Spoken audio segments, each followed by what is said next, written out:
ここは僕はレッドオーシャンとは見てないです。僕はもうレッドオーシャンとかっていう話ってよりかは、だったりが重要なところかなと思います。価格帯の変化、需要の変化なども今回はこの動画でまとめていきますので、ぜひ最後まで見ていってください。こんにちは。株式会社テックドローンの藤本です。このチャンネルではドローンの可能性を広げるというテーマで発信しております。今回のテーマは、空撮業界はレッドオーシャンなのかというテーマでお話ししていきます。これからドローンを始めていきたいだったり、ドローンの国家資格を取ったから空撮を仕事にしたいみたいな方、結構多いと思います。ただですね、空撮業界はレッドオーシャンだみたいな意見も世の中にはあります。なので今回はですね、空撮業界といっても広いので、その中でどこがレッドオーシャンでどこはチャンスがあるのかなど、こういった空撮業界について、実際に会社に来る問い合わせの内容の変化だったり、価格帯の変化、需要の変化なども今回はこの動画でまとめていきますので、ぜひ最後まで見ていってください。それではやっていきましょう。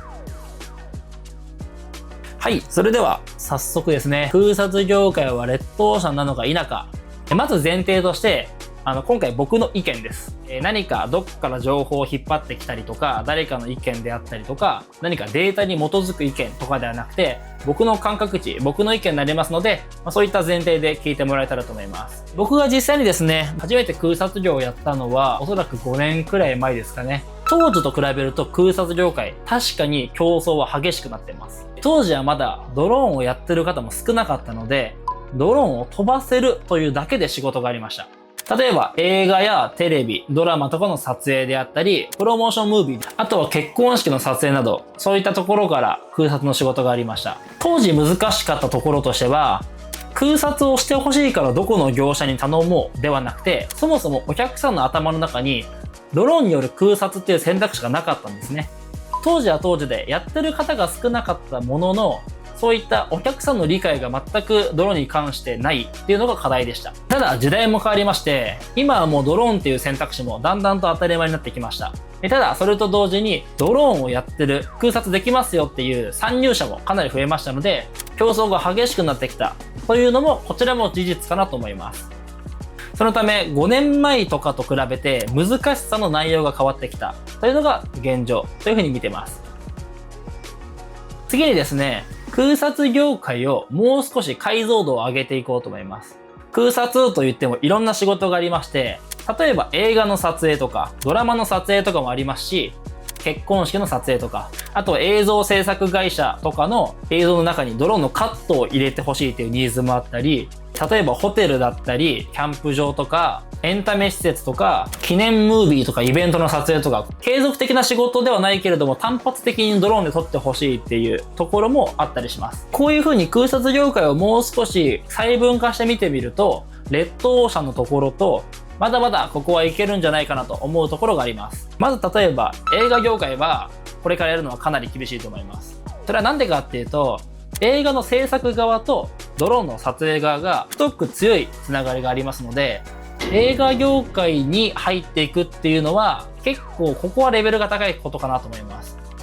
僕はもうレッドオーシャンとかっていう話ってよりかは、席が結構埋まっちゃってる、なんかそういった表現の方が僕はしっくりきます。そのため映画業界だったりドラマとかっていうのは、そこに食い込んでいけるか否かっていう営業力だったりコネクションの作り方が重要なところかなと思います。それに対して映像制作会社だったり広告代理店とかの案件、こういった会社の下請けとして空撮業をやっていくなら、これはまだチャンスがあると思います。広告代理店とかは大手って言われると限られてくるので、後からやるならそれ以上の強みを出さないといけないんですが、映像制作会社は結構数あります。そしてまだ専任のドローン会社を見つけられていないとか、今契約してるところあるけれども何かしらの不満があるとか結構聞くので、映像制作会社に営業をかけてそことつながりを持って仕事にしていくというのはいいと思います。その他空撮業界の案件としてボリュームがあるのが、最初に紹介しましたが、例えば結婚式の撮影とか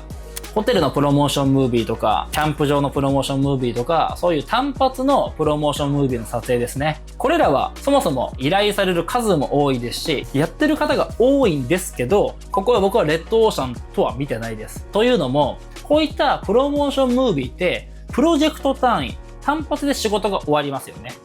なので、これだけでご飯を食べていこう、生活していこうとなると、常に営業し続けないといけないので、かなり大変です。なので、空撮を本業として、これでご飯食べていきたいという方は、先ほど紹介した映画系とかドラマ系とか、広告代理店とがっつり手を組んでやっていくみたいな、自分で営業しなくても仕事を取ってきてもらえるお客さんと一緒にやるという風にしないと安定してご飯食べていくのは難しいので、ガチ勢はそういうやり方をします。そのため、1プロジェクトで終わっちゃうものっていうのは、ガチ勢はあまり入ってこないんですね。これは今お伝えした通り、安定して仕事をくれる人とやっていかなきゃいけないので、単発はそんな不安定なことできないよってことで入ってこないです。そのため、ガチ勢が少ないということと、あまり勉強せずに始める方もものすごく多いところなので、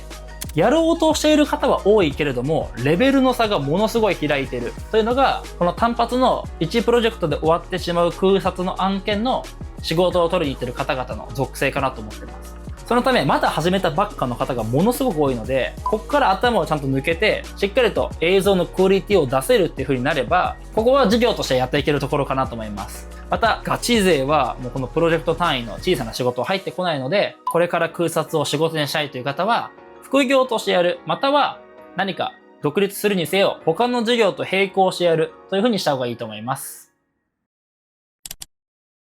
はい。ということで今回は、空撮業界はレッドオーシャンなのかというテーマでお話ししてきました。